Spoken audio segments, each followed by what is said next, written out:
สวัสดีค่ะก็กลับมาช่องรักสุขภาพอีกแล้วนะคะ ช่องของคุณรักสุขภาพค่ะวันนี้นะคะเอาเมนูง่ายๆมาฝากกันอีกแล้วจัดเป็นกับข้าวง่ายๆนะคะสำหรับคนทานคลีนทุกคนนั่นก็คือแกงส้มหัวปลาแซลมอนคลีนค่ะก่อนไปดูอย่าลืมกดไลค์กดแชร์และกด Subscribe ค่ะเดี๋ยวเราไปดูวิธีทำกันค่ะตอนแรกเราจะใช้พริกแกงส้มนะคะซึ่งในที่นี้นะคะเป็นแกงส้มใต้นะเราจะใช้แบบคีโตกันนะคะ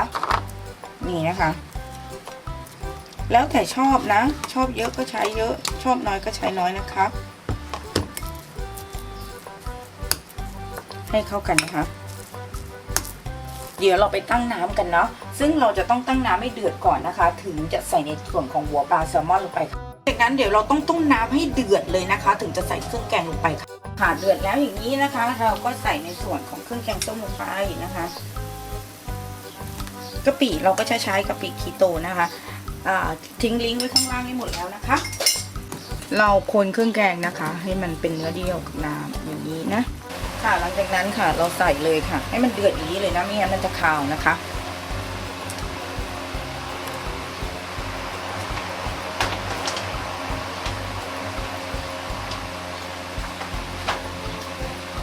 ปล่อยให้เดือดเพิ่มเลยนะคะพอเดือดอีกรอบหนึ่งเราถึงจะใส่นะคะในส่วนของมะละกอลงไปจ้านะคะในขั้นตอนนี้เนาะน้ำมะขามเปียกนะคะช่วยนะคะในเรื่องแบบระบบขับถ่ายได้ดีนะ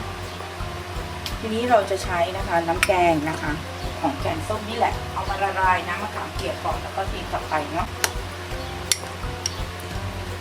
ซึ่งเราจะต้องปรุงรสนะคะโดยใช้เกลือนะคะแล้วก็น้ำปลาคีโตพวกนี้นะคะเห็นไหมสีมันจะเปลี่ยนแล้วได้ในลักษณะนี้เราตีกลับลงไปเลยค่ะ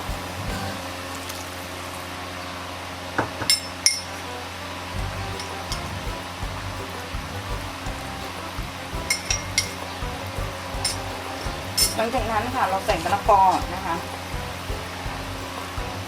ที่เตรียมไว้แล้วเดี๋ยวเราปรุงรสด้วยเกลือนะคะแล้วก็น้ำปลา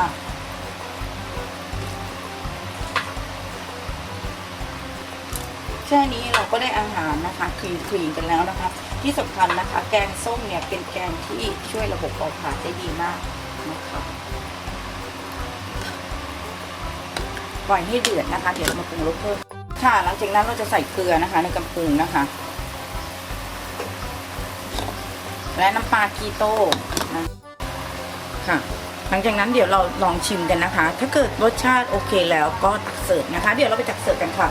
ค่ะก็เสร็จไปแล้วนะคะสำหรับแกงส้มหัวปลาแซลมอนนะคะสำหรับคนทานคลีนนะคะช่วยเร่งการเผาผลาญได้ดีมากๆค่ะก็ลองไปทำกันดูค่ะสำหรับคลิปนี้ทีมงานรักสุขภาพก็ขอลาไปก่อนค่ะที่ชอบคลิปนี้กดไลค์กันเลยจ้าและที่สำคัญอย่าลืมกดแชร์ค่ะเพื่อบอกต่อคลิปดีๆเจอกันใหม่คลิปหน้าสวัสดีค่ะ